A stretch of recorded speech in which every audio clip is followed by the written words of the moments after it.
Tap screen, share the live. Wewe, tap. Batuli. Hey, daddy. Batuli unanichiti. Batuli unanichiti. Daddy, nenda kuchiti kivipi? Mbona sijakuelewa? Batuli unanichiti. UTI. Kuna mtu anaitwa UTI? Hivi wewe unataka kujifanya kichwa kigumu uelewe nini nazungumzia UTI? Dad, naomba nisikilize. Hata kama kweli na kuchiti au labda kuna mtu na kuchiti naye, lakini dad, hawa wanaume wa watu ambao hawana hela ndio waite UTI kweli?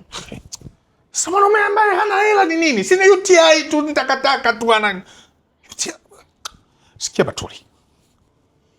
Haiwezekani yani mimi nirudi nyumbani kwangu ndo mke wangu ananiambia na UTI. Kama UTI ameipata yule, manake ametoka kwangu. Kama imetoka kwangu, manake imetoka kwako.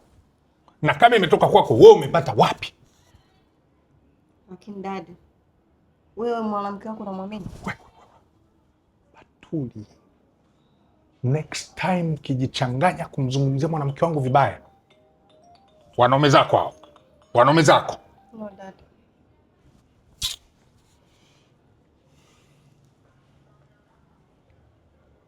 Halo, habari. Sikia, unapafahamu hapa nyumbani kwa mwanamke wangu, njoo haraka ndani ya dakika 20. Nataka mje mfanye usafi hapa, pawe pasafi. Haiwezekani nyumba ambayo mimi na kanyaga pawe kuna uchafu kama huu. Sikia, nendeni hadi kule chuo anakosoma. Chuo anachosoma, nendeni mwambie mmekuja kufanya usafi. Wakibisha nipigieni simu. Alafu mkifika hapa, atawapa na location za wewe. Shoga zako wale wanaishi wapi? Wanaishi Sinza. Okay, atawaelekeza wapi wanaita. Nataka kila sehemu anapokanyaga huyu pawe pasafi.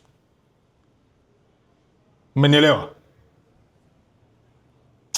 Afu wewe, kwa nini mashoga zako wale huwafanyii hata favor? Hela nakupa kila siku Batuli. Kwa nini usiwasaidia hata shoga zako watoke kwenye matakataka yale, wanaishi uswahilini vile? Ona unavyopata. Shika. Wewe, tibu hiyo UTI. Ukishapona nipigie.